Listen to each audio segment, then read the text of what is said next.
very peaceful to be back out on these waters, but very powerful as well. Thinking about all of our indigenous people who have lost their lives and been placed back in these waters.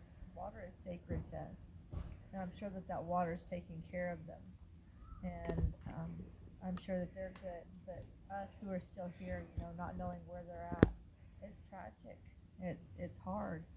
And Native American people are affected at such a greater rate than anybody else, even though that we're a minority here in the United States. We are only 1/10 of the population, and we have more than 40% of the missing and murdered people in the United States.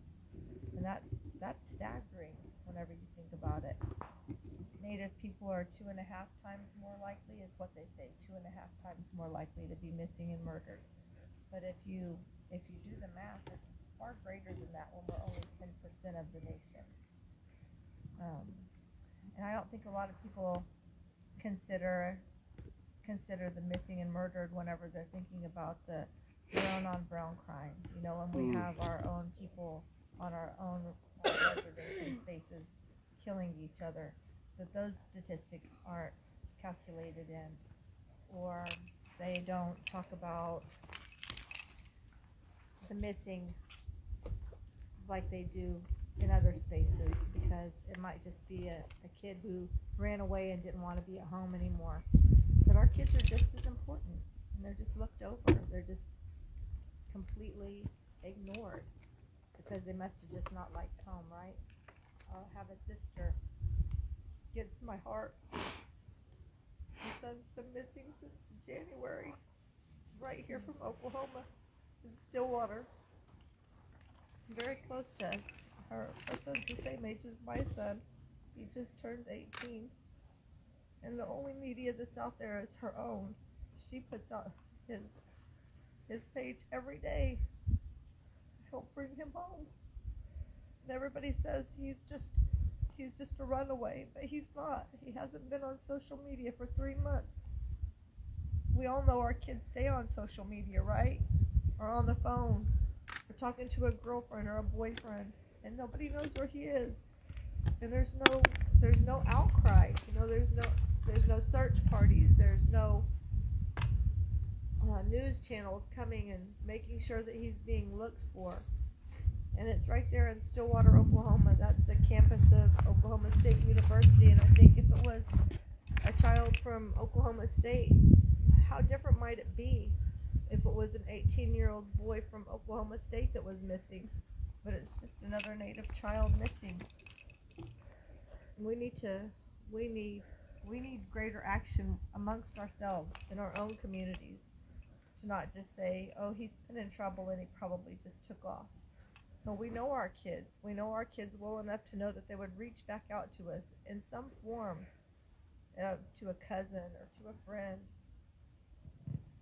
I think I can't just blame the world, because we're part of that world that's overlooking these children too.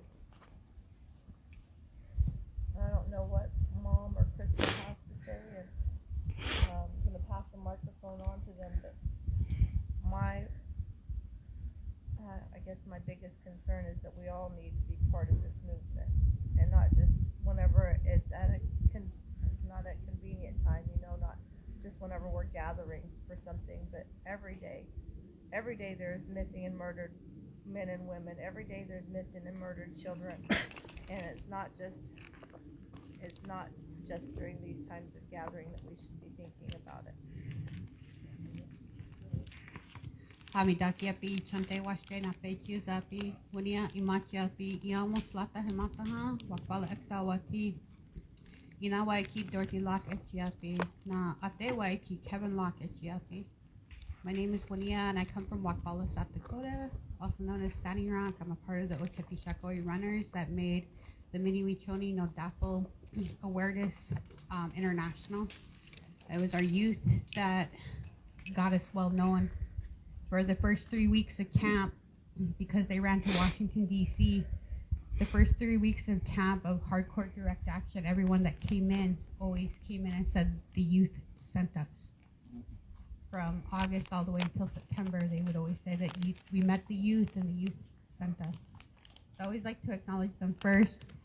In historical movements, we have to acknowledge it wasn't Standing Rock that was the first indigenous nation to stand up against No DAPL, Dakota Access Pipeline. It was actually Meskwaki Nation in Iowa. They were the first ones. They started fighting No DAPL in 2014. And they didn't get the recognition that we got. And I always like to acknowledge them first for standing up before us. And anytime that we go to Washington, D.C., or anything that Standing Rock does, we always include Meskwaki Nation and their youth and their tribe in litigations, protests, divestment campaigns, targeting Army Corps of Engineers. I always like to acknowledge them first and share that knowledge. It was not Standing Rock who stood up first, that it was the Meskwaki Nation that stood up first. Our story overshadowed them, and that's something that is really vital to understand and know, that even though we're all indigenous, we can overshadow smaller tribes. And so I always like to acknowledge them first. MMIW definitely impacts Lakota, Dakota Treaty Territories. You see it through infrastructure of uranium, gold, pipelines, fossil fuels, and now we're currently facing false solutions such as carbon capture. Carbon capture is really interesting because it is a false solution. It isn't. There's a huge campaign and disproving false solutions, and these false solutions only move the issue around. It doesn't actually take it. And so with SES, and the SES is a new pipeline that's coming through Lakota, Dakota Treaty Territory. And I'm really thankful that this is the first time, because we learned from our mistakes from the generations before us. This is the first time Lakota Treaty Territory where we have 26 counties, non-indigenous, standing in solidarity with us. But that's because we learned our lessons from KXL, and we learned our lessons from No DAPL, and we stood in unity together. We utilized our white allies, and when these discussions first started coming about SCS coming into Lakota, Dakota Treaty Territory, we were really clear with our white allies, like, we cannot go door knocking to explain what false solutions are and what carbon capture is. If we go door knocking, we're going to be shot. So this is first and foremost your responsibility as a white ally to go and educate other non-indigenous community members. And they did an amazing job. And through this bridge and this alliance, this is the first time we actually passed legislation in February that any type of carbon capture cannot use eminent domain within Lakota Treaty Territory. So I'm really thankful for this, for learning our mistakes through movement and learning how to build bridges and learning when to set bridges on fire. Both are vital. When do we build them and when do we set them on fire and walk away? So I'm really thankful for that. But these infrastructures that are being created within Lakota, Dakota Treaty Territory, how does it impact MMIW and MMIWR, our relatives? And how does it impact with human trafficking? Right now, currently in Rapid City, South Dakota, there's 32 missing. 32. And we have famous activists in Rapid City, and 32 are missing right now. In November, we had on Standing Rock, bringing it closer to home, on Standing Rock, one missing for 6 days, and it was grassroots. It was hardcore grassroots communities, and this is why we got to uplift our grassroots community, because it was Swan American Horse who organized a search on the ground, who organized the horse riders to go out cross country to do the searching. It was grassroots that provided the food for the searchers. That created a grid that walked miles on top of hundreds of miles looking for the young girl that went missing in November. And on the 6th day is when they found her. She froze to death. And that was really heartbreaking. But it was our grassroots that organized on that level and pulled everyone together. And it was really devastating for us in November. It was really devastating because people don't like to acknowledge that some of our policies can be really harmful. So like a really famous one is Crow-Dog ex parte. Crow-Dog ex parte is the policy that created that indigenous people that are federally recognized do not have jurisdiction over the 7 major crimes. And us not having jurisdiction over that, we couldn't utilize BIA to go out and look for this young lady in November.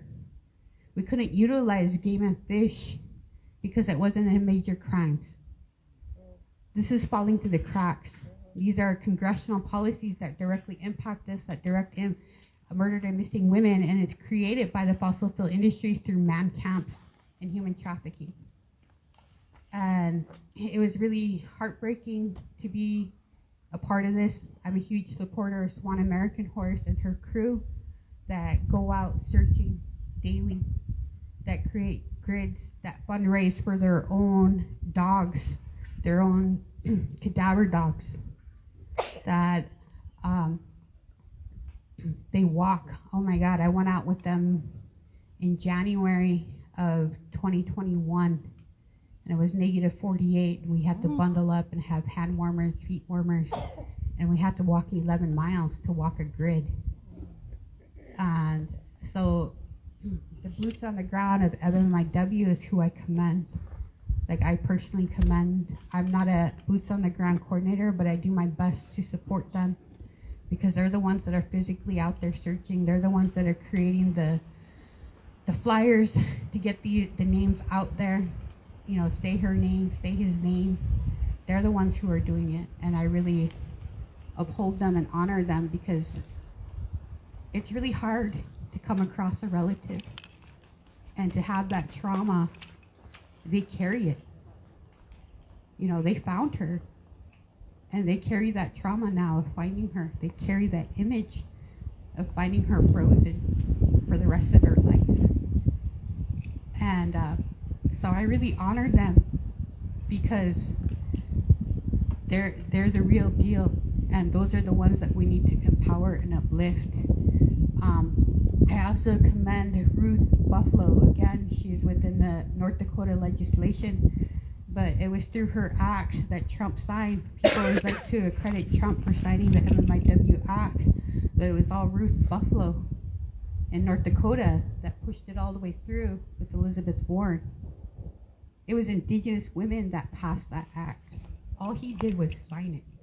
It was the Indigenous women that did the research, proved that there was a lack of data, showing that there was a lack of data, that this need is real. And I always honor her because I don't like to be in those spaces. I don't like to be in the political entity at all. So I always commend her for pushing it through. And we need all prongs. We need the politicians to be advocating to drop down the resources on a state, federal level to do search and rescues. And then we need our mental awareness crew to create, like, when our people come home, how do we take care of them? If they're human trafficked, how did they be incorporated back into society because they endured something so traumatic? That mental health, that physical health, how do we help? So those are the things that I always like to talk about and bring up, and that people need to understand that all prongs are vital. We need boots on the ground, we need policymakers, we need mental health, we need physical health when it comes to MMIW, and understanding that these infrastructures are created by the fossil fuel industry and they're all interdependent on each other. Human trafficking wouldn't exist if these man camps didn't exist. And these man camps don't exist if we're continuing using fossil fuels. So it's an everlasting wheel that we need to stop.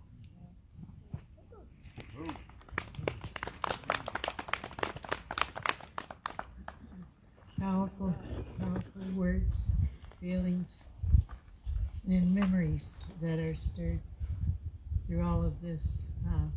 I'm looking over here at my sister Cammie, and with your permission, sister,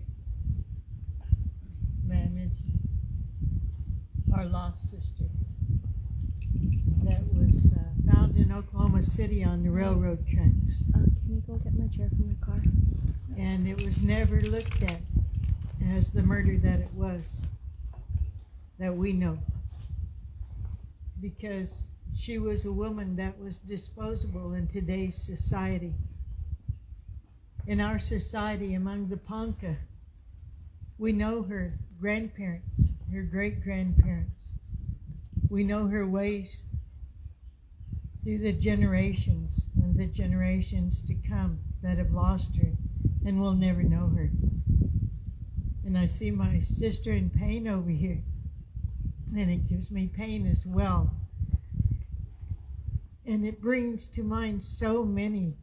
You know, my girl talking about the water, the sacred water. And it makes me think of Madisha Dinge, our little girl that was out partying with some friends. And they knocked her off a bridge into the water. And she died in that water. Young woman, young children. And when she died in that water, the girl that was responsible, her and her friends, their dad was sheriff of Osage County. And that was the end of that. I could think of the ones along the roadways up there at home on 177 and Highway 60 that were run down for sport by the white people in our territory. Never thought of again. I remember riding recently with my granddaughter Casey, Julie's daughter, and someone was asking me about the connection with ConocoPhillips Petroleum and the refinery and those people that come through there for temporary jobs and long-term jobs. And they said, do you have man camps here? And I said, well, not that you would recognize, you know, because it's like RV camps all around us.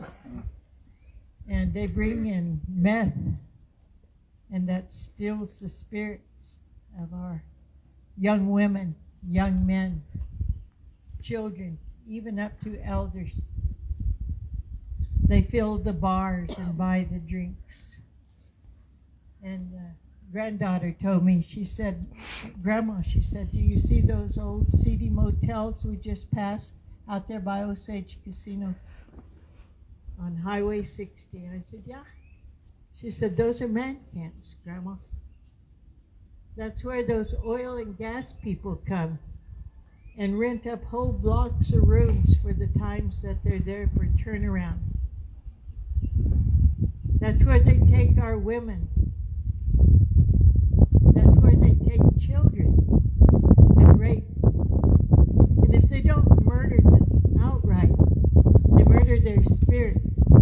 They murder their ability to go forward as Ponca people, as indigenous people. And they do it with impunity from the local law because they got deep pockets. Because they have the ability to drive away and go to the next town and do it to the next people. And the majority of these places, these people, they're in indigenous communities, they're in black communities, they're in Hispanic communities, they're in poor communities. And they feel as if they have the right to behave that way. It's part of that extractive industry mentality. They come with greed. They come with a way of thinking that is beyond our understanding. And I have to go back to your grandma one time when I was telling her, Mama, I don't understand. How could they think that way? She said, you just be happy you don't understand, my girl, that your mind doesn't work that way. But now our minds have to look at this in its reality. And we have to look at those red teepees and the symbolism. And I want to say thank you to Norm for always bringing that symbolism around to every place that we meet together. To always remind everyone that it's not just our missing murdered indigenous women, it's our people. It's our people. It's the young men that my girl was talking about. It's the unborn that never even have a chance to come into this world to make a way forward. because their mamas and daddies are gone behind the meth, gone behind the kind of things that comes with the extractive industry, the very extraction of our spirits, our religion, our culture, our way of being in touch with our mother, the earth, and to give reality to the change that has happened, even though those stupid politicians are constantly making promises. And I have to even say that about someone that I admire, Deb Haaland. She has promised so much, but she's a bureaucrat too, like they are now. Good woman, good Native woman, trapped in a system that doesn't allow her to do the things in her heart. So where does the strength come from to make these changes? Where did this MMIW, MMIP movement begin, and where is it going? Is where we have to concentrate on now. It comes from grassroots. It comes from our girl, Shima, looking for her son and staying on social media. It comes from those of us who love Madisha and will never let them off the hook. We will prove somehow in some way that they're responsible for her. It comes from those out in the snow and walking a grid. It comes from the Mother Earth herself, who demands justice at this time they call climate change, who sees that the extractive industry has done as much as she's going to allow. And so she changes the way the world is, with her winds, with her waters, with her fires, with her droughts, with her floods, with her tornadoes, hurricanes.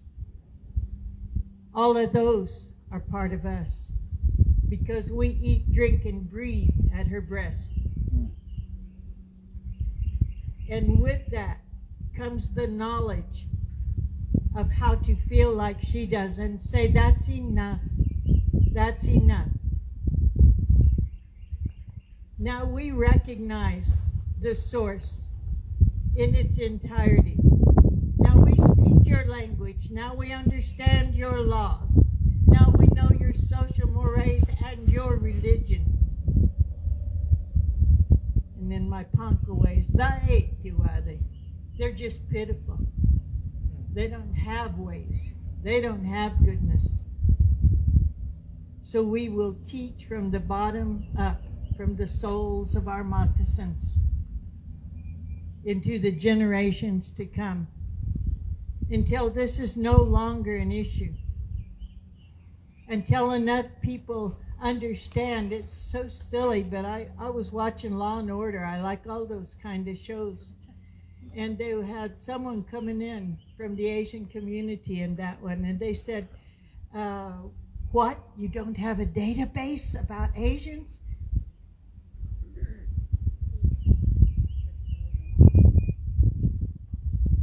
I had a difficult time with that. And I look at those things all the time critically from our viewpoint to say, how did they try to make us invisible even within our own communities? And how many have bought into that? We, the original children of Mother Earth here on Turtle Island, are the ones that they're turning to now. They look for indigenous knowledge in order to cure this thing called climate change. They look to indigenous knowledge to fill that empty portions of themselves from that religion that says you're going to go to hell. We don't have that. Thank God. Wakanda forever.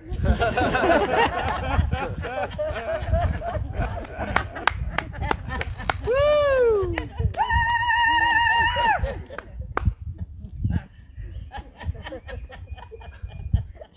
And we have this.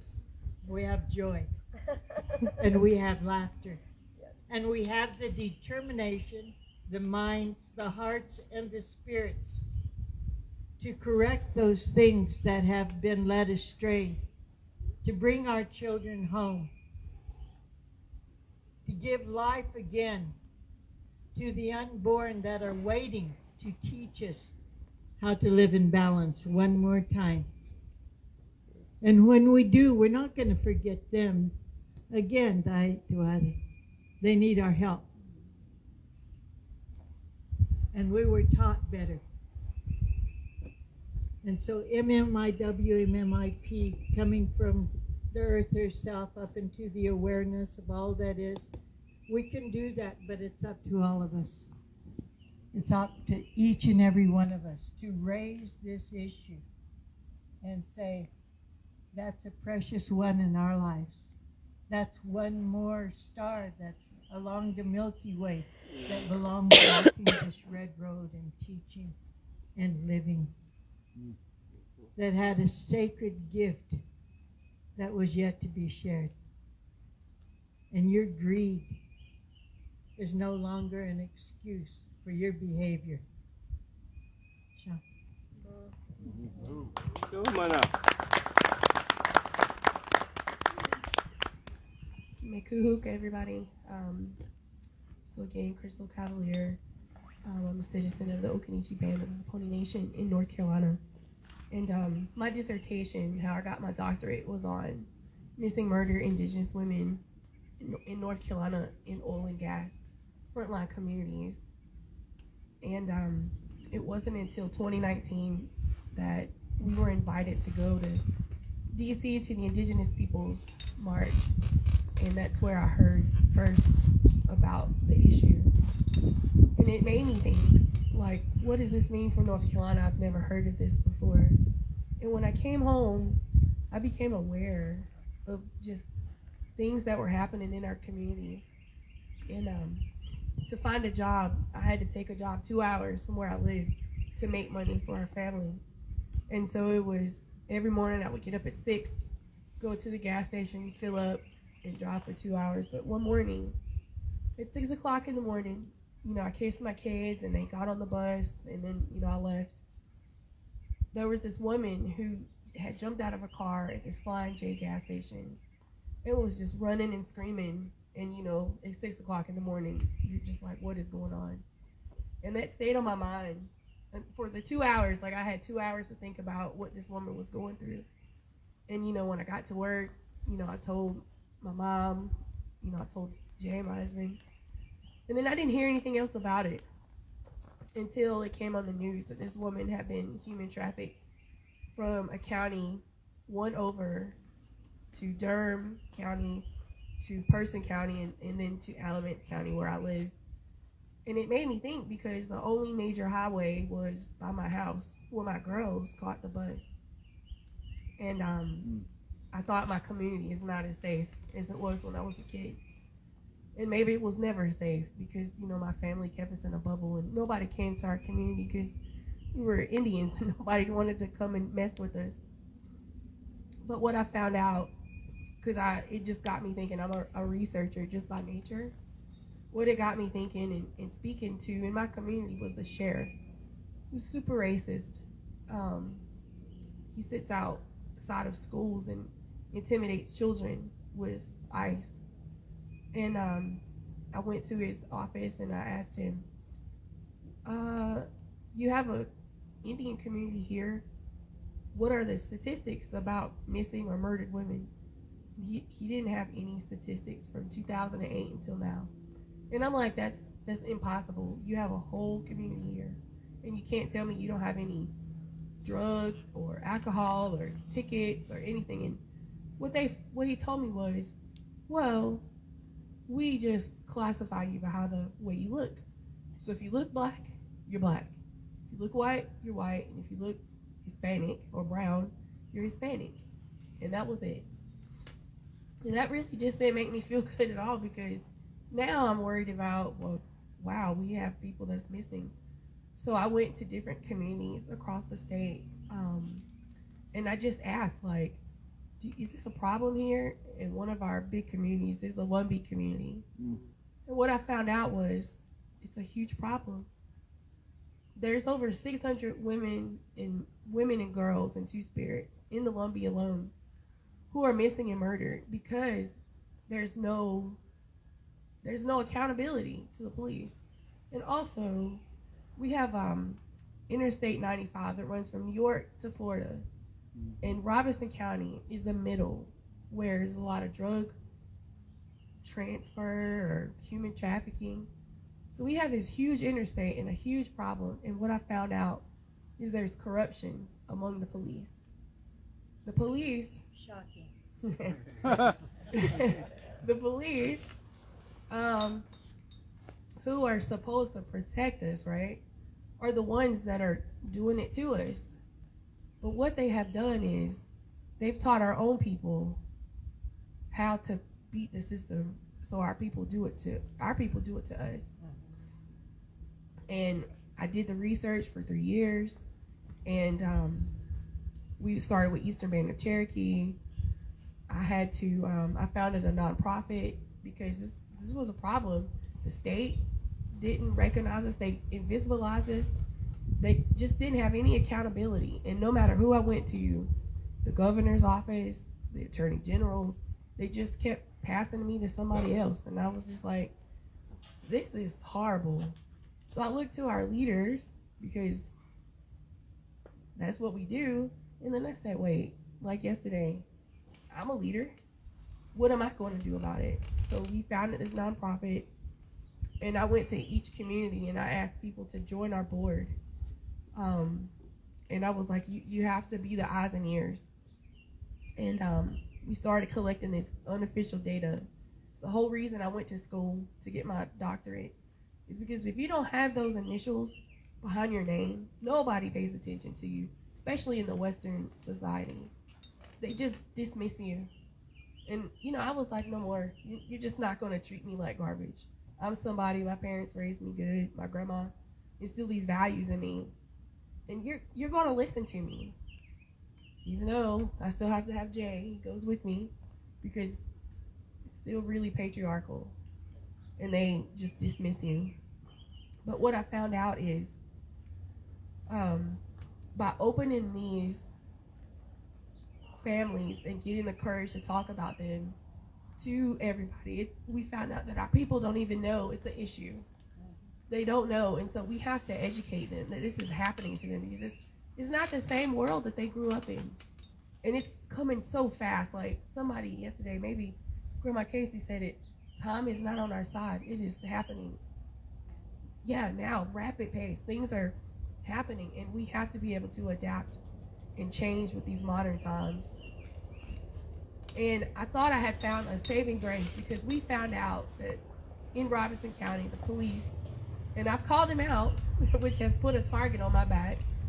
I started working with the Department of Justice, and they had this community forum set up. And because of the level of corruption and how our relatives, our own brothers and sisters, they go and get their education, and when they come back home, they've changed. They no longer want to help their relatives.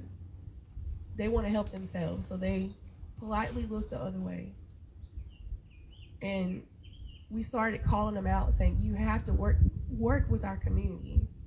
The community is speaking. You're in these elected positions. Please help us. So the guy came down from the Department of Justice, and I was like, yes, finally somebody is listening. And he couldn't even get any help. And he was a Department of Justice, a federal agency, because of the level of corruption that has happened in our community, and our people have just forgotten their way.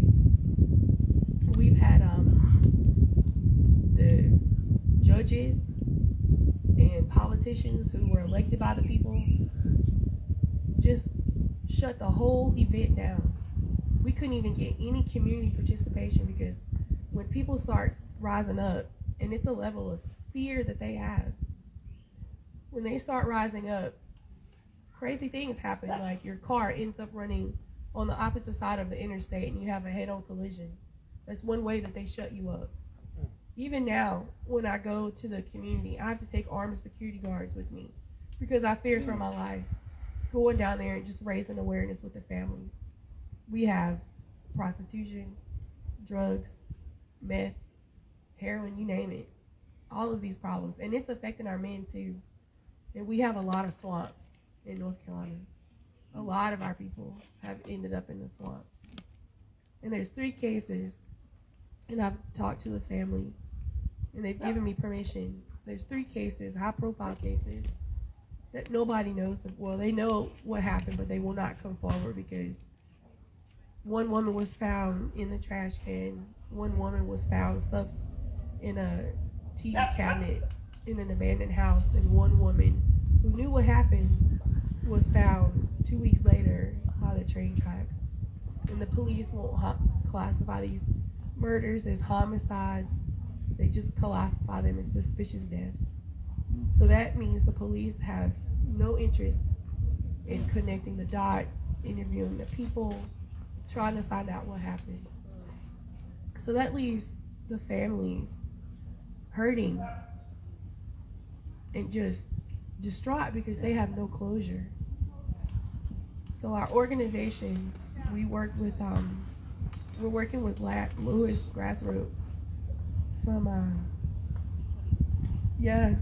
and he's coming out here and he's going to teach us some security so we can learn how to walk the grid for our people, because the police won't help us. They won't help us at all. So we have to do this on our own. We have a conference coming up that Norm and Tayana are coming out to bring the teepees so we can have families that can have ceremony, to have closure, but to just understand that that they're paying. But the organization, we have to walk in 2 worlds, because the state just keeps invisibilizing us. Even the Eastern Band of Cherokee, we were able to get a chapter there, and we found out there's so many women who have gone missing or murdered that we didn't even know until we started talking to community members. So we have to talk amongst ourselves and bring back this sense of community, because what I've seen in the last 6 years is this mainstream government is trying to just break apart our communities, make us feel so small and not talk to each other, that we can't let them do that. We have to stay strong, even in the face of adversity. We have to stay strong. And it's leaders like these women here on this panel that give me hope that I can take this back to my community and spread the message. So, Bila Hook for listening. I thank you.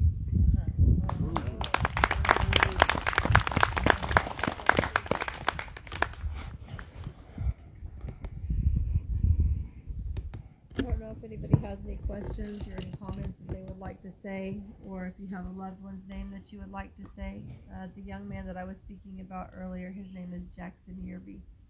And if you guys could say your loved one's name, Jackson Yearby. Jackson Yearby. Jackson Yearby. Jackson Yearby. Jackson Yearby. He's 18 years old. Yeah, if you have the time to reach out to his mom, her name is Shima Lincoln. And I know that she would appreciate just knowing that her son's being thought of. Just so sad. I don't know how to help or where to start or what to do. You know, Stillwater Police has already been reached.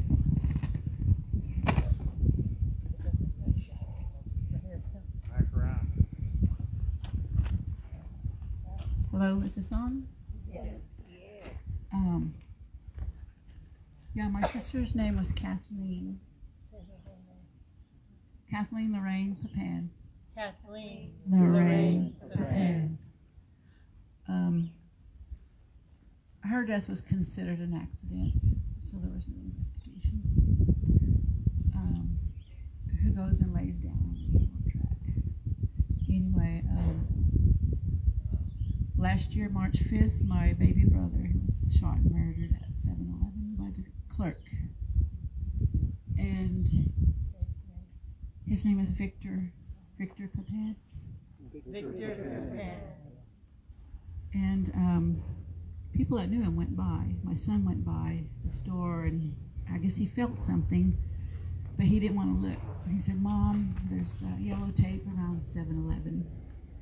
And he didn't say go see or anything like that. He just told me, and then I thought, should I go or should I not go? But I didn't go, but other people drove by and saw him laying there. And the police or medical examiner let him lay there uncovered for about 4 hours. And it was just one indignity after another, you know, even by the detectives. They gave me a phone number to call. I called it. It was not a working number.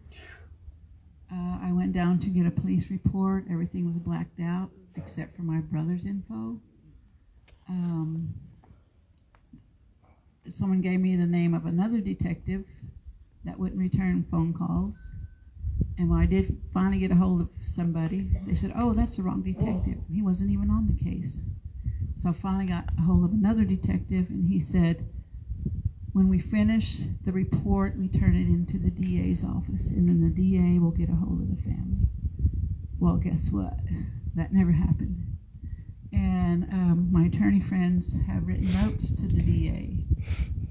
I have been to the DA's office personally with that same memo with my brother's name, my name, phone number. Nothing ever happened. And so I've heard recently that the young man that shot and killed him was only going to be charged with manslaughter. First, he was only going to be charged with a misdemeanor gun charge because he was underage. He wasn't supposed to even have a gun. And so my brother was not armed. He was shot 3 times, and he was outside the store. So how are you feared for your life if you follow someone out to shoot him? Anyway, there's just so many typical things like this that's going on. I wanted to mention this one lady that I know. They found her daughter in Shawnee, Oklahoma, deceased on a roadway. Same thing with her. She couldn't get any information. No one would call her. She couldn't get any help. So she went to a detective school. She learned how to be a detective so that she could know how to go and get information. And I've thought of that myself. Since no one would give me information about my sister or my brother, I thought the same thing. You know, maybe that's the answer. I don't know, because we have to find a way to help ourselves and each other when no one is going to help us. No one. So I just wanted to say that what that woman, I thought what that woman did is a very powerful thing. You know, she's not giving up on her fight. I sort of just, it's just really hard, you know, to pursue these things. And I have other family members I'm trying to protect so that this won't happen again to other family members. You know, I try my best to help them the best that I can. So as family, we get spread thin spiritually, physically. We get spread thin, and we have to get to a point where we have to cut people off. They say don't cut people off. Don't give up on them. And I really don't. But I just have to take a breather. You know, you got to take a breather for yourself. You got to keep yourself spiritually connected the best you can. Physically take care of yourself. You know. So I just wanted to tell you all this as my experience, and to just encourage everybody and just pray for everybody the best we can. And when we hear these things that happen, missing young people, you know, it's just, we say a prayer for them, and we say a prayer for the family, and then that's kind of it, because we're not in that community, or like I said, we're already spread thin with our own things, you know, but we got to find a way to connect when that happens, to go support that family, that young man's family. And I don't know, maybe that's what I should be doing more of. I don't know. I just really am proud of that woman that became a detective. So who knows? I might be Detective Papan one day. Oh, there you go. We're proud of you, Ken. We love you. Joe Kay wanted me to mention that the Eastern Band of Cherokee people that were invited to be here for this conference weren't able to come because they found one of their nieces deceased in a field right before the conference time last week. So this is all the time. This is everywhere. We're all affected. And I wanted to invite our little guys up that have been here in the daycare. And they've kind of been staying out of the way so that we can do what we need to do, but they've been off working and learning too. And recognize them too, because this is our next generation of people that are going to be sitting here and facilitating these very things and hopefully with better solutions.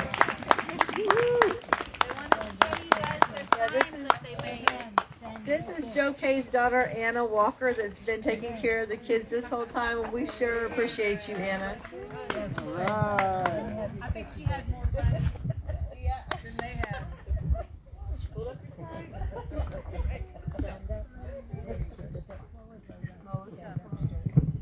So we talked a little bit about why water is important to us and why we should protect it and why.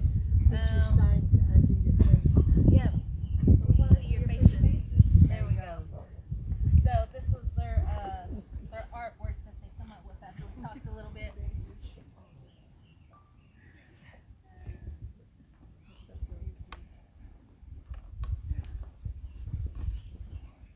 Good job, kids.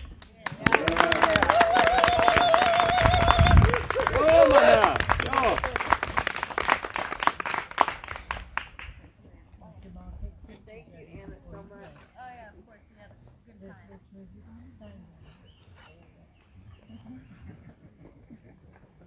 I love it.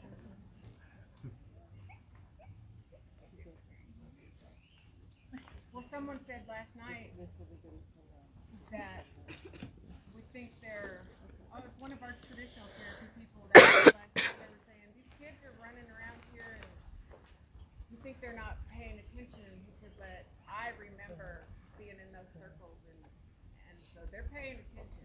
Yes, they are. They sure are. Yes, they are. Thank you, guys. Good job. Good job.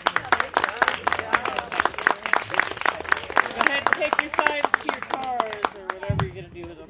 The cooks Give have it to had your our people. lunch done for over an hour, so we want to dismiss everybody to go have lunch, and then we'll reconvene after lunch. Thank you, guys. Uncle Craig, can you please come make a prayer for our food before we dismiss?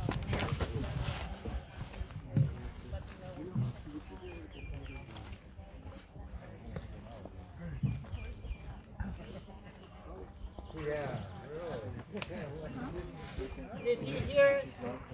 Can you come say prayer, Uncle? It's in the kitchen in there. They want you to bless the food real fast. Real fast. Yes, they've been waiting on you for a while. We already missed it. We got it ready for you. We put out an offering already, brother.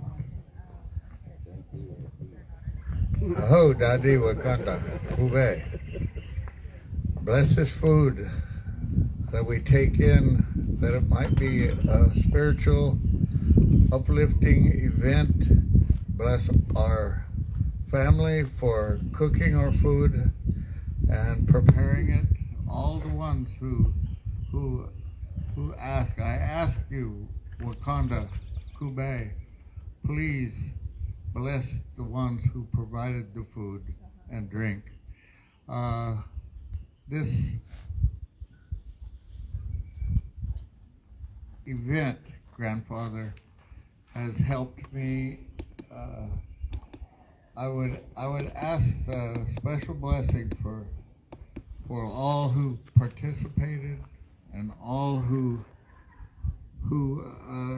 took part in this, and the organizers. Grandfather, just look on us in a humble, good way, and bless our homes, that we might go back and find it exactly the way we left. Ho, mitakuya. One little housekeeping note. If you Okay, have everybody, anything we are left going in the to end dorm, live stream. We're going to out to eat lunch now right now. So I'll be back on later on. There's other panels that's going to happen after lunch. So I'll end it right there. So see you guys.